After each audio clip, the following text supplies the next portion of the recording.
حقیقی مالک و خالق کون ہے؟ میرا خدا ہے، وہ وحدہ لا شریک ہے۔ اس لیے محبوب علیہ السلام نے کفارین مشرکین نے مکہ کو بتایا کہ ساری کائنات کا خالق و مالک صرف اور صرف ایک خدا ہے۔ عیسائی کہنے لگے کہ خدا تعالی یعنی کہ رب تعالی بھی خدا ہے اور حضرت عیسیٰ علیہ السلام بھی خدا ہے اور حضرت مریم علیہ السلام بھی خدا ہے۔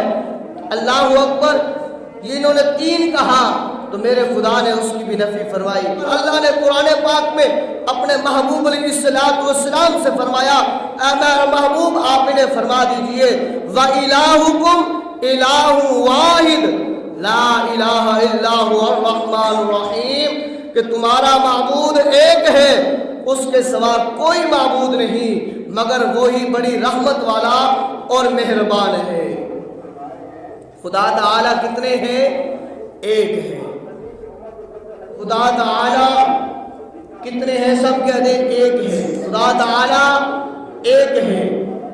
جن کا عقیدہ تین ہے وہ کافر، جن کا عقیدہ دو ہے وہ کافر، جن کا عقیدہ اپنے ہاتھوں سے جنہوں نے بتوں کو تراش کر خدا بنا لیا وہ کافر، جنہوں نے سورج کو خدا بنا لیا وہ کافر، جنہوں نے چاند کو خدا بنایا، ستاروں کو خدا بنایا وہ کافر، جنہوں نے ایک وحدہ لا شریک پر ایمان رکھا وہی حقیقی مومن ہے، وہی حقیقی مومن ہے۔ تو بھائیوں دوستو، ہر دور میں فتنے جو ہے وہ پیدا ہوتے ہیں، لوگ آتے ہیں، تو اس میں کچھ لوگ ایسے بھی ہوتے ہیں جو معاذ اللہ خدا تعالیٰ کا بھی انکاری کا ہو جاتے ہیں۔